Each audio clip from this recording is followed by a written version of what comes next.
The suggestion that a female priesthood has anything to do with respect for women or equal or like rights is ludicrous and insulting. I would argue actually that allowing women, encouraging women to enter the priesthood is actually profoundly disrespectful to women because it completely negates what we actually have available to us through our biological inherent skills and aptitudes, through our natural role that we bring to a family and to a community and to an organization. It totally negates our real and significant power.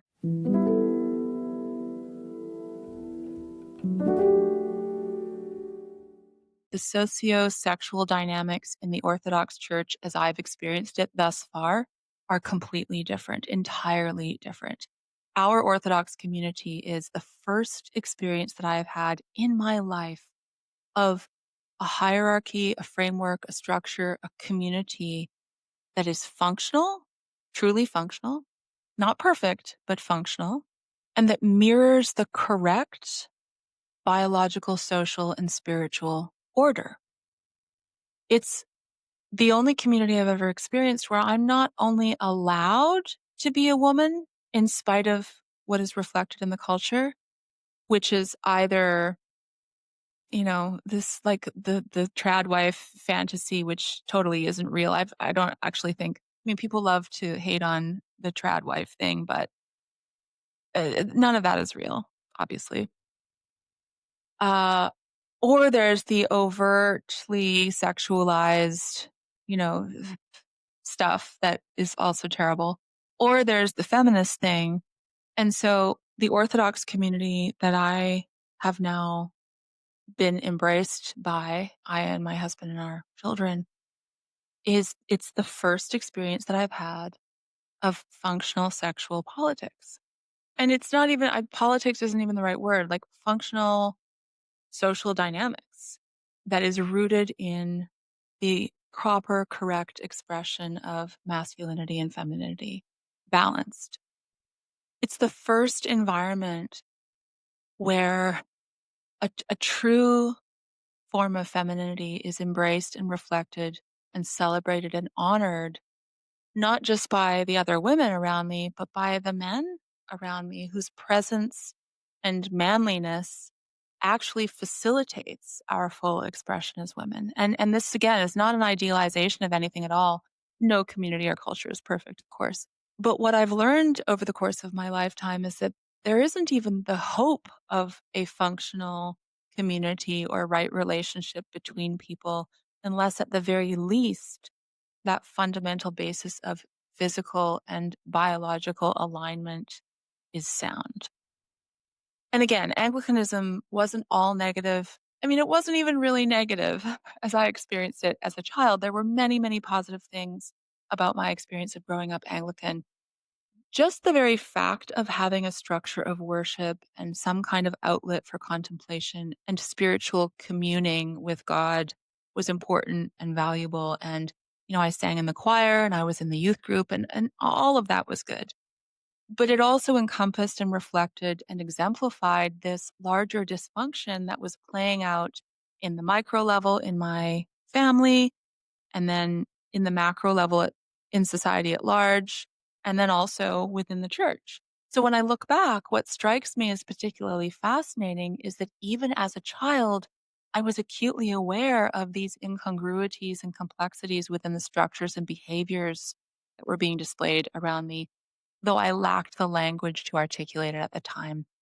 But I knew on an instinctive and intuitive level that there was something peculiar or something fundamentally off about these women who were like who were like the backbone of the church.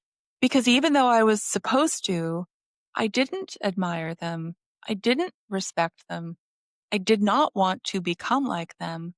And their presence felt discordant, especially the female priests and deacons.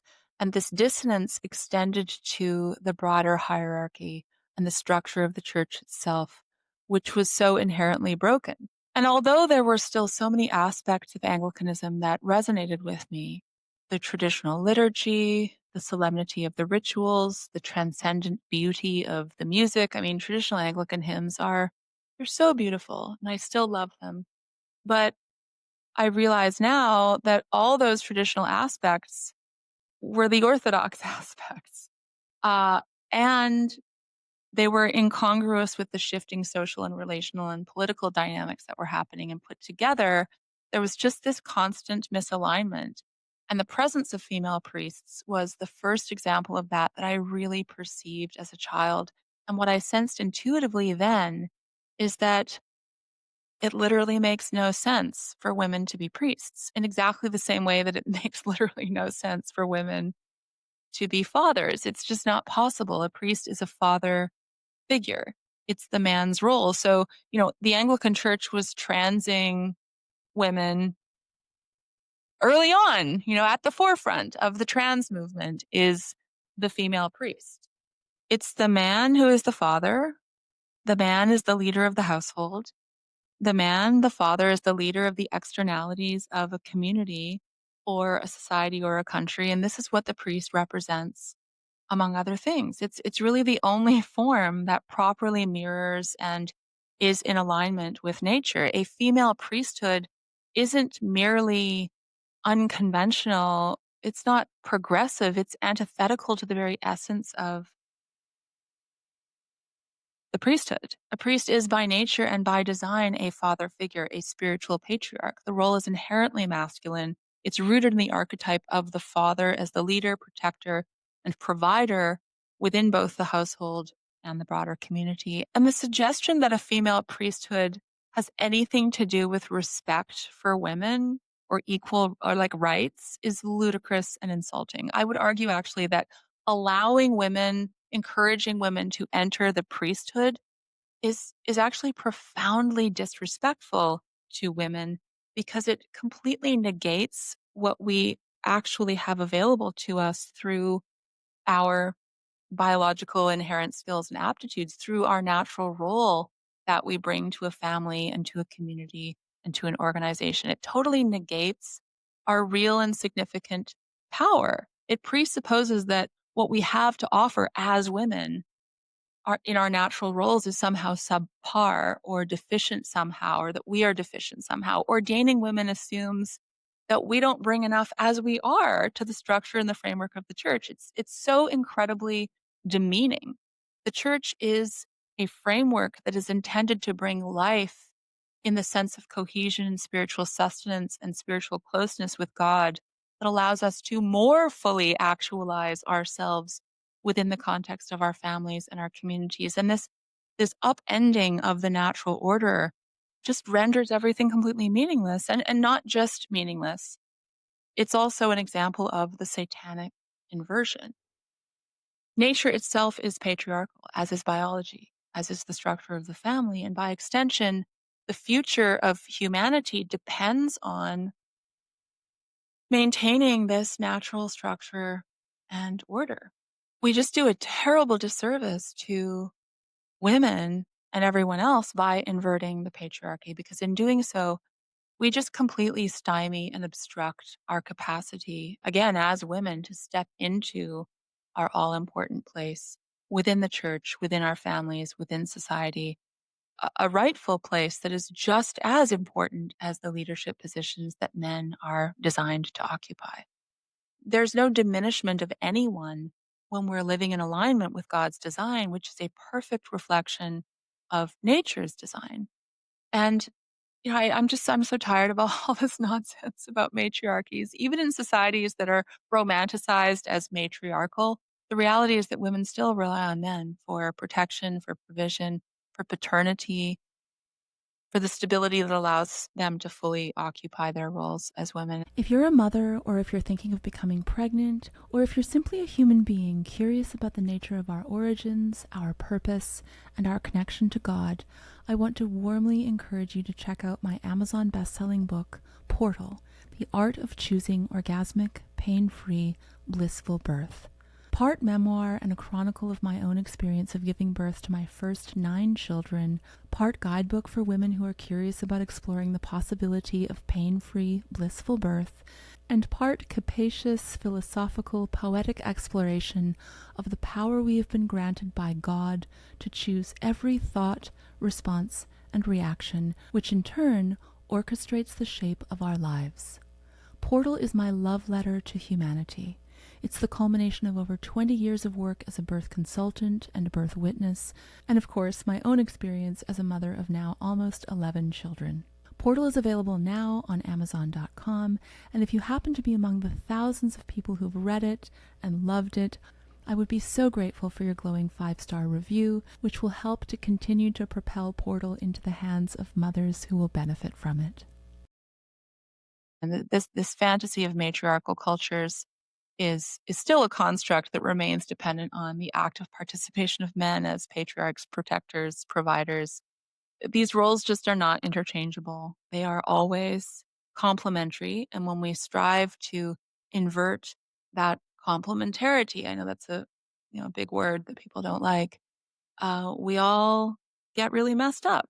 And we're seeing the product of how messed up we get in the world at large right now today.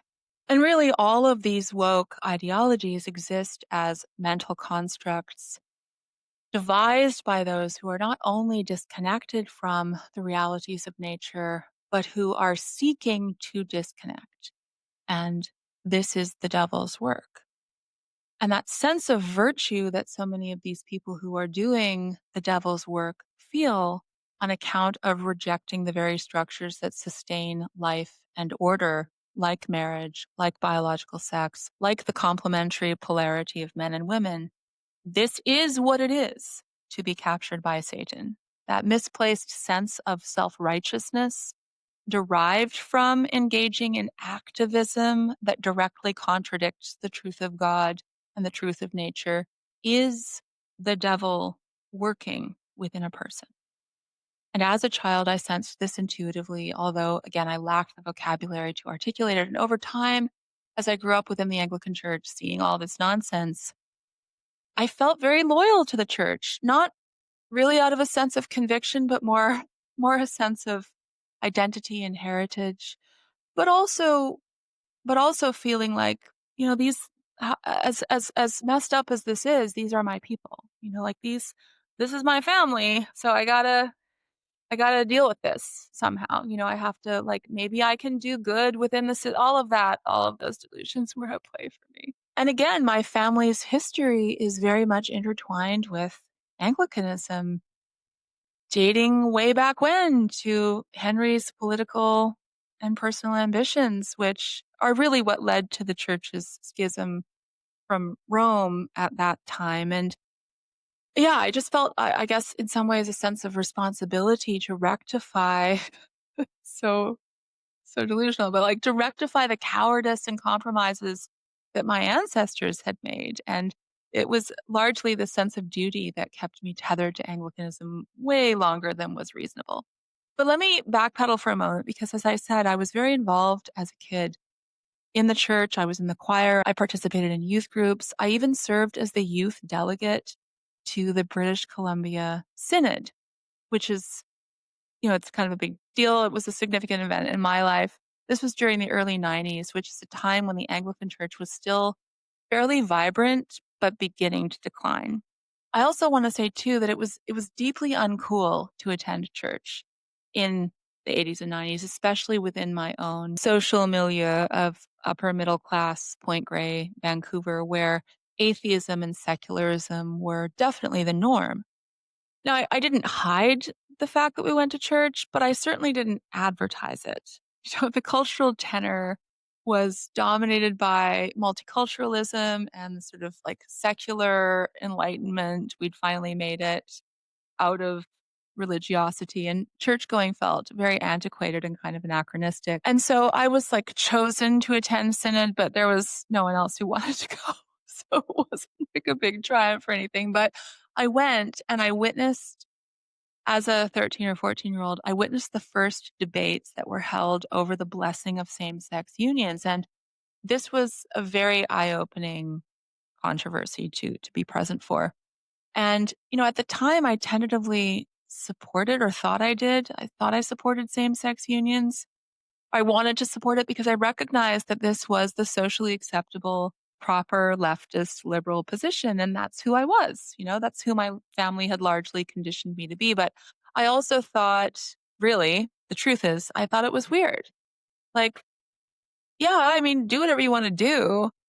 But like, why, why would you want, I mean, you're already doing this thing that's like kind of different and weird. So like, why do you need, like, why, if you feel a sense of conviction about your lifestyle that is so antithetical to like what the church is supposed to be about, then why would you want it blessed anyway? Like, why do you need this kind of like a part of it? And I'm thinking about this now as a woman who's married and in my 40s and I have children.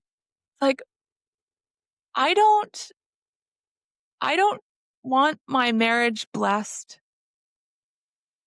because I am requiring any kind of validation. So I think the sense of needing validation is very much emblematic of the victim posture that is the lifeline of woke ideology. I mean, what every woke position has in common, what every identity politic position has in common is this desperate need for validation. And that's, I think, what I recognized as a child. It was like, yeah, but like, why do you, you're already, it's like on one hand, you want to do this thing that's so different and great, do whatever you want, but like, why do you need validation? Well, you need validation because this is about your identity and it is about subversion. The purpose of it is subversion, essentially.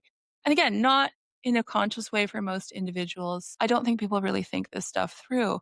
But the larger purpose of these social movements, of any so-called woke social movement, is subversion and alienation and inversion, and it's the satanic gesture. It really is. And most people who are involved in all of these programs are not in any way aware that they're being instrumentalized in this way. So there I am at Synod. I think the whole thing is super weird. Like, gay people do whatever you want, but why do you need your union blessed? I don't really get it. Like, marriage is kind of a heterosexual thing, isn't it? But even more disturbing, and was really what I think prompted a much deeper, continuous questioning of all of these issues, is that even as a very young teenager, I could see that the decision to blame same-sex unions in the Anglican Church, it was a foregone conclusion. The debates were clearly performative. They were clearly just a facade of deliberation. And this realization was deeply unsettling for me. And it really underscored, again, the lack of foundational doctrine, principle within the Anglican Church. Like, if church policy can shift and change based on societal trends, what does it even mean to be Anglican? This was compounded, of course, also by increasing modernizations within the liturgy and the whole church experience that I really didn't like. So, folk music, theatrical presentations. I mean, they started to have like pet blessings in the Anglican Church where you could bring your dog or cat and like proceed them down the aisle and have them blessed by the priest. Like, just horrible. Just so disrespectful and so, just, it was so painful and embarrassing. If you're a busy mom like I am, juggling meals, laundry, bedtime stories, homeschooling, or school drop-offs, all while trying to find a moment to breathe, I get it. And I know very well from experience that especially when we're in the midst of full-on mothering, what can often fall by the wayside is our own bodies. I also know exactly what it feels like to look in the mirror and feel like a stranger in your own skin. 4 years ago, after giving birth to my 9th baby at the age of 41, I woke up one morning weighing nearly 180 pounds and with every symptom of so-called perimenopause. I felt disconnected, overwhelmed, and frankly, almost defeated. And it actually crossed my mind that maybe this is just what happens. Maybe this is the stage of life where I just have to accept that weight gain, brain fog, exhaustion, and that sense of feeling at the effect of my body was now normal. But I've never really been especially compliant when it comes to questionable societal narratives, and I decided instead to quietly embark on a personal experiment. An adventure, a quest, if you will, to discover if it were possible to not only lose weight, but to completely reimagine my relationship to food, movement, strength, and my own sense of embodiment, and to radically transform my body composition. And it turns out that it worked. Now, at the age of 44, I am in the best shape of my life, and I have completely eradicated all of those symptoms of so-called perimenopause. That journey led me to create Temple.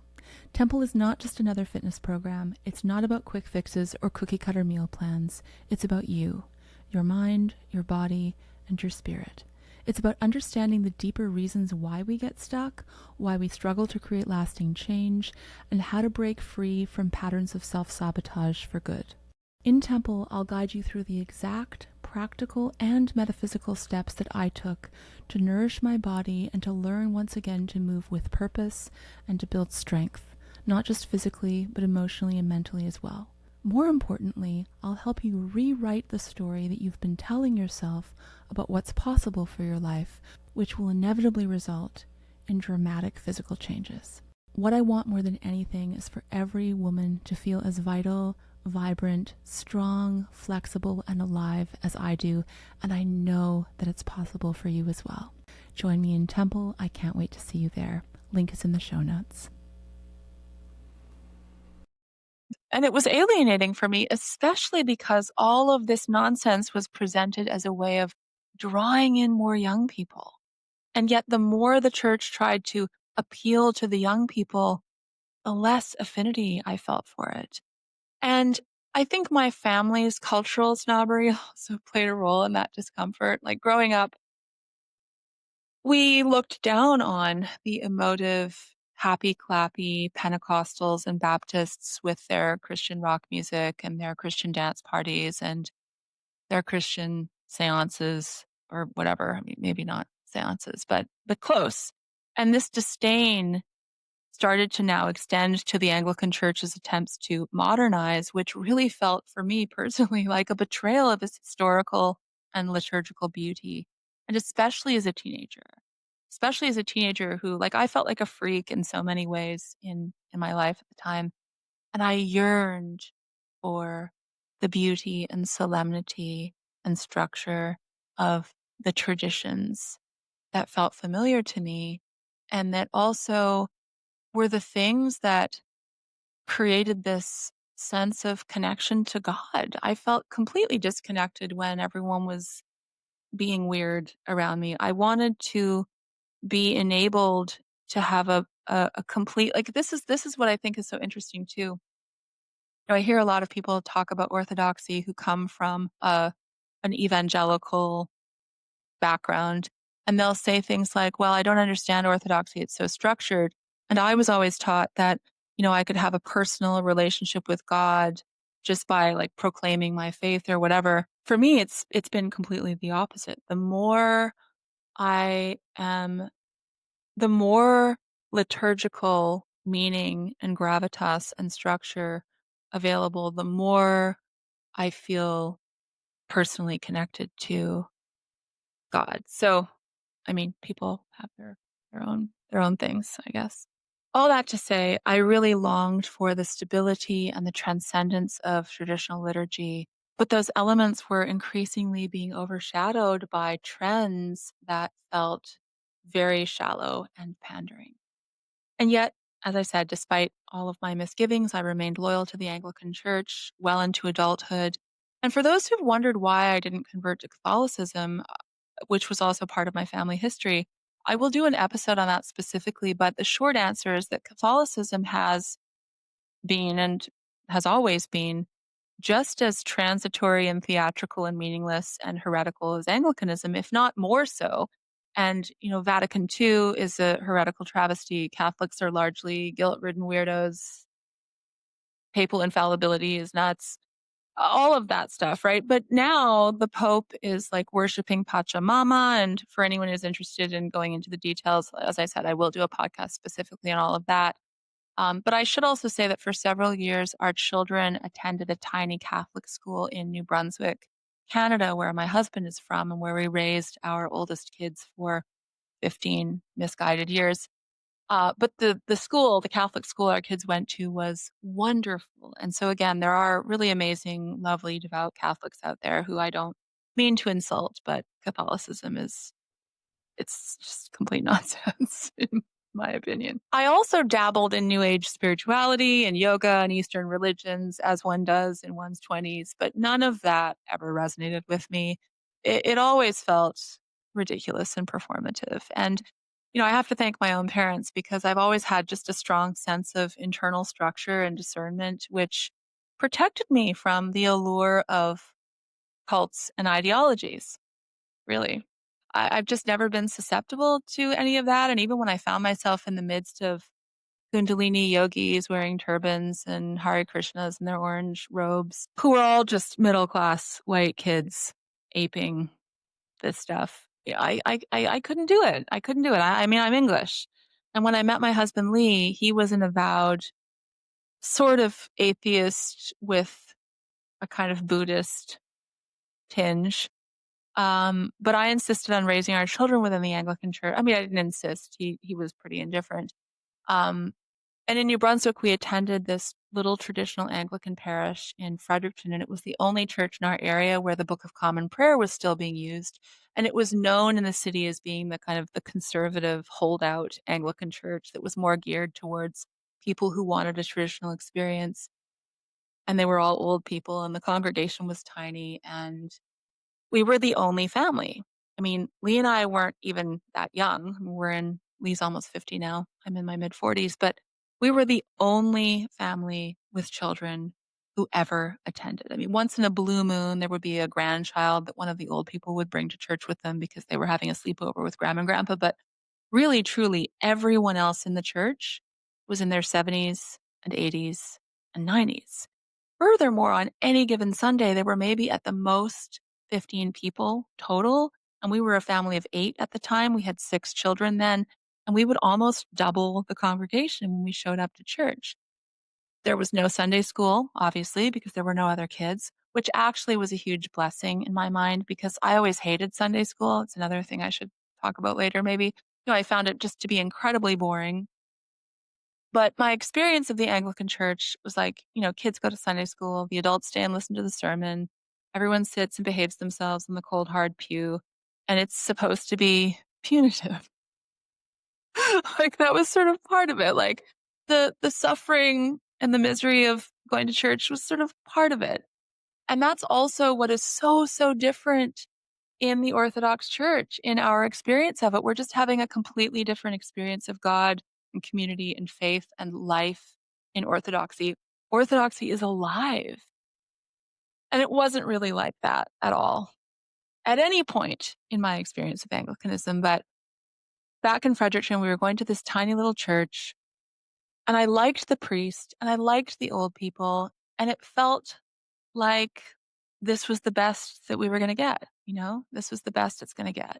And I did feel like we were part of a community in a way, but having a community that's only a tiny handful of very, very old people when you have young children is it's fine, but it's not ideal. It's not ideal for the children. And our kids, they came and went and they sat and they did what you're supposed to do. And I think their experience was probably a lot like mine was as a kid, which is like, yeah, this is incredibly boring and I don't enjoy it.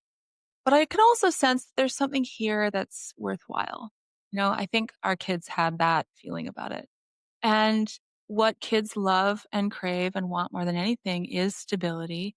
And so just that was part of it. Going to church every Sunday is at the very least a very embodied kind of stability. And so we got that.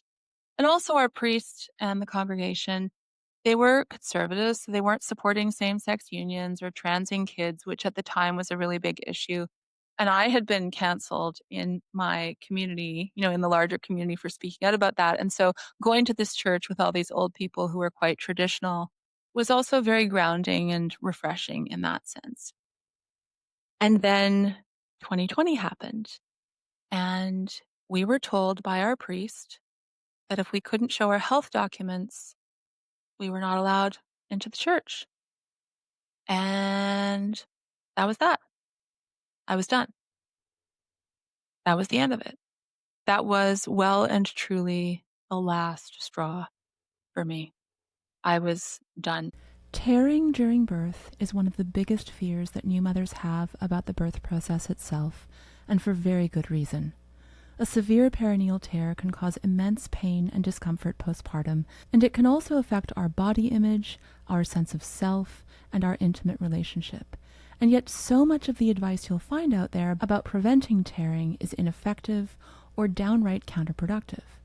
There is, however, a formula for optimizing your chances of not tearing during birth, and I've created a course based on my 24 years of experience, including the births of my own 10 babies, to support mothers in choosing the kind of birth that is truly easeful and that you can emerge from intact and integral. The program is called Integral, and it's a deeply insightful, practical, actionable course that will give you the tools to choose a birth in power. The link is in the show notes. And the whole Anglican Church in Canada and almost everywhere was just complete, like lockstep with the whole Rona thing. And that was the end of it for me. I just, like, there had been so many issues from my earliest memory. And here we were, not allowed to enter because we couldn't show our papers. I was done. And yeah. And somehow the fact that even this parish, even this particular parish, even this congregation, even this group of people who knew us, who we felt like we were part of something with, and actually who needed us. That's the other thing. Throughout my adulthood, I mean, even in my teens, I was watching the Anglican Church die. And it's dead now.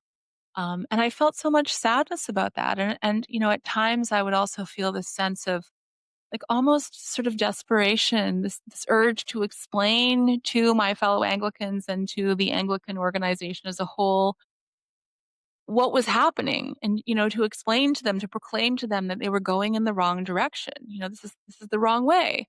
I and my children and my family, we're the future of this church. I'm one of the loyal few. There are so few of us left, and we don't want greater liberalism. We don't want more pop music. We don't want screens in front of the church. Actually, I should mention that I went to one church briefly in a rural community where we lived for a while in Fredericton, up in New Brunswick. Went to a rural Anglican church, and this was just this beautiful little church in the country, like a little jewel of a church just set along the banks of the glorious river. It was just beautiful. And we walked in, and they'd set up this massive screen in front of the church so that we could all follow the liturgy. We could like be more participatory. And I actually had to just leave. I had to walk out. I just couldn't do it. I didn't want anything to do with it. So stuff like that was just so disillusioning and so sad for me as a woman, as a mother who really wanted to support and live out the tradition of my family and my ancestors and to raise our children in the church. And so it was actually at that time before Rona that I started to look into Orthodoxy, and I started to get kind of curious about Orthodoxy because it seemed like it had so many of these things that I felt were missing and that had been eroded within Anglicanism in my mind at the time. But I sensed this sort of yearning for this beautiful, long-standing, unerring tradition, but I also assumed that like Orthodoxy just wasn't mine. It's not my background. I'm English. And just as I'm not going to put on a turban and, sing mantras or become a Sufi and quarrel, I can't pretend to be Russian or Serbian. Like, I am what I am. And I have to deal with my own dysfunctional family. But something ended for me when we were turned away from that church for not having our health papers. Something just broke and I was done. And what that internal rift initiated, thank God, was the inspiration to actually look into what Anglicanism is and to start to allow myself to see the delusional loyalty that I maintained for so long and also to start to look into orthodoxy in a deeper way. And I saw that this is totally for me. This is orthodoxy is part of my background, and it's really part of anyone's background who is from the West, because the one true church is the original church. And furthermore, I started to really see clearly that Anglicanism has always been inherently heretical and corrupt from its very inception. It was never a holy organization. Its establishment was a statement and an example of political schism. It was engineered by this tyrannical king who rejected papal authority for all the wrong reasons. And the fact is that Anglicanism derived from Catholicism, which was already itself heretical. I mean, Anglicanism was the product of a tactical power bid, and a brilliant one, but it's never been reflective of the true church or of Christ's teachings by definition. It's always been kind of a mishmash of Catholicism and, Protestant stuff and elements of the sacramental priesthood and elements of Eucharistic historicity, but it was set up to facilitate a continuing procession of ever changing contradictory doctrines, and therefore has no core essence. I mean, it doesn't mean anything. From an Orthodox position, the supposed sacraments within Anglicanism are nothingness. And the proof of that is the way that Anglicanism has continued to shift and change. And of course, the Anglican position is that, oh, this is such a wonderful thing. The church is so responsive to changing social mores, and it's reflective of modernity and its inclusivity. But this is not a feature. This is proof of its inherent degeneracy and its spiritual corruption and its intrinsic corruptibility. There is no central doctrine if the doctrine can shift and change according to fads and trends. And this goes back to what I was saying before when in the Substack piece about the idea of truth itself. And what all of this brings me to is my contention, my argument that Anglicanism is the original wokeness. It's the original religion that was deliberately built on this concept of relativistic truth. And as such, it is totally devoid of anything meaningful. And it's an embarrassment. It's actually an embarrassment. It's make believe. It's a theater play. And I find it to be shameful. And while I deeply respect Calvin Robinson, who is, an apostate Anglican priest who has, I think, moved to he was a young priest, and he started to speak out against Anglican wokeness. And then he eventually sort of left the Anglican Church of England anyway and moved to the US. And he now is part of this kind of like pseudo Anglican non-denominational something something church. I don't know, and I don't mean to be disrespectful. I think he's a very impressive person. I think he's incredibly intelligent. I think he has strong principles. I have enormous respect for him.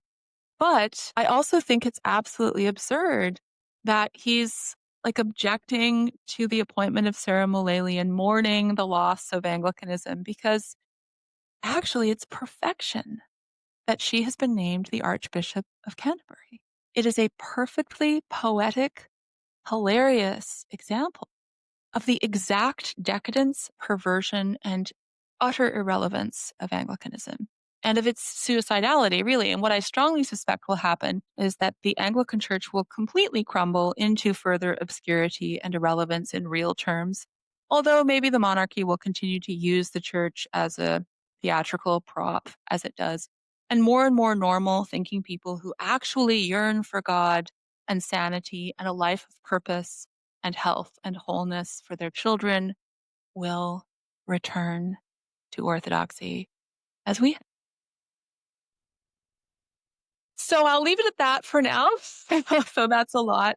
And as I said, my intention is to create a whole series going into some of the specifics around the multiple threads that I've started to pull in this episode, and to talk more about why we've converted, our experience of conversion, our children's experience of conversion, what converting has done to and for our marriage, the connection between my birth work and our conversion, feminism, all of these topics that I think are really interesting and important. And so I hope you subscribe and join me for that here at Birth Bomb.